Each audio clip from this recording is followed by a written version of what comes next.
So it's that time of the year where every MMA YouTuber is making a best performances of 2024, who's the fighter of the year, those kind of videos. And in this video, I've decided to predict the UFC champions in 2025. And let's start off with bantamweight. And I'm gonna be honest here, I think Pantoja keeps the belt throughout 2025. I really have a hard time seeing any of the current top contenders beating him. Maybe if Usyk somehow gets back to the title, maybe if Figueiredo moves back down, and I want to say that Manel Cap becomes champion in 2025 because he's one of my favorite fighters, but I would honestly pick Pantoja in that fight too. But let's move on to bantamweight, and here I have Umar becoming champ by beating up that takedown goblin Marab.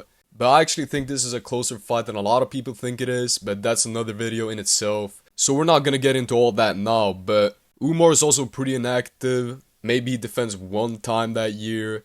And I honestly could see him maybe losing to Jan. Maybe I'm biased here because Jan is one of my favorite fighters. But Jan has really good takedown defense and he's a nasty boxer too. But I do think O'Malley gets absolutely folded by the grappling though, if they decide to give him an immediate title shot when he comes back, which is pretty likely to be honest, so most likely Umar is gonna be champion the whole year. Now moving on to featherweight, Topuria of course loses the belt to Kron Gracie. I'm tired of people sleeping on Kron Gracie. This BJJ is crazy. Now I'm of course joking, Ilia Topuria remains the champion throughout 2025. I don't really see him losing to anyone at that weight class, as I explained in one of my videos where I went through a bunch of potential matchups. You can go check it out if you're interested, but he did say recently that he might relinquish the belt and move up, which is pretty unlikely in my opinion. Not the moving up part, but the relinquishing the belt part. I think he's gonna keep the belt even if he decides to move up. Now next up is lightweight, and sorry to say this to the guy in the comments who said he was a big Arman fan, but as of right now, I will be predicting that Islam remains champion throughout 2025. As of right now, I do think he beats Arman.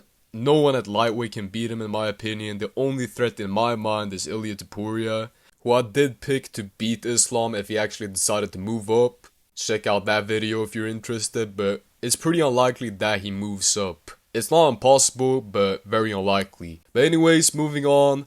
I think Shavkat becomes champion in 2025 finally. And a lot of people have been doubting Shavkat after the Ian Gary fight. And I really hate to say it, but I think that fight showed how underrated Ian Gary is. And I'm not gonna get too into it right now, but people talk about Bilal like he's some boxing genius, like he's Canelo. Nah, people don't talk about him like that. But I think Bilal makes people back up because they're scared of the takedowns. Because he has no power on the feet. And Shavkat always pressures forward. And he's not gonna get scared of getting Bilal or getting boxed up because he has a stone chin. So I will be going with Shavkat in that matchup. And I don't think he loses the belt that year either. I don't think JDM will be able to deal with the grappling, and Usman's old and he has bad knees. But Islam might move up if Bilal loses, and he might be a genuine threat to someone like Shavkat. But I do really have a hard time seeing it happening the same year as Bilal loses the belt though. But anyways, let's move on to middleweight, and here I have Hamza Chimaev becoming champion. And I think he pretty much beats everyone in that division. He's the most dangerous one-round fighter right now. Whitaker is a very good defensive wrestler, but he couldn't survive the first round. So I don't really see anyone else being able to it. Like maybe DDP because he's so awkward, he's so strong because of his physicality. But he doesn't really have the technical skill on the ground though. If he survives round 1, I think he absolutely destroys Hamza.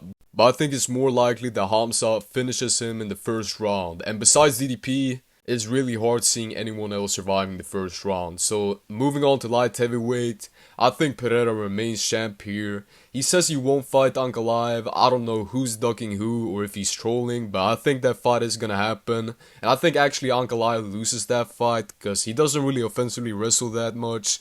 He's actually more of a striker, he has very good boxing, but he's not as powerful as Pereira, and the leg kicks are gonna be a big problem too. And I don't think Jamal Hill beats him either, even if he gets a rematch, so it's pretty self-explanatory. Besides Ankalaev, no one else really has much of a chance at light heavyweight. Jones has suggested fighting Pereira, and he might be a problem, but I think it's pretty unlikely that that fight happens, because I think Jones retires next year after losing to Tom Aspinall. That's right, I think this fight happens next year because Uncle Dana White is pushing so hard. No Jones. And I think John Jones loses to Tom Aspinall too. I know it's a crazy take. He looked so good against Stipe. His boxing defense was so good too. And Aspinall has horrible striking, absolutely no power, no boxing, no defense, no chin. And he's also a horrible grappler. And who has he fought? No, I'm joking. Aspinall destroys him. You can't get hit by old Stipe and not get hit by Aspinall. Aspinall's too fast, too powerful, too good of a boxer. And he has a background in grappling too. And I think that's just a nail in the coffin for John Jones. So MMA Guru, next year, bro, you're gonna be happy. Real happy, trust me. But I think that's it for today, guys. Check out my last video where I discussed Ilia Topuria versus Charles Oliveira. But anyways, thanks for watching. Leave a like and subscribe if you enjoyed the video. Am I complete casual or was I spitting facts? Let me know your thoughts in the comments. And don't forget to share this video to every MMA fan you know. And I'll see you all in the next one. Goodbye.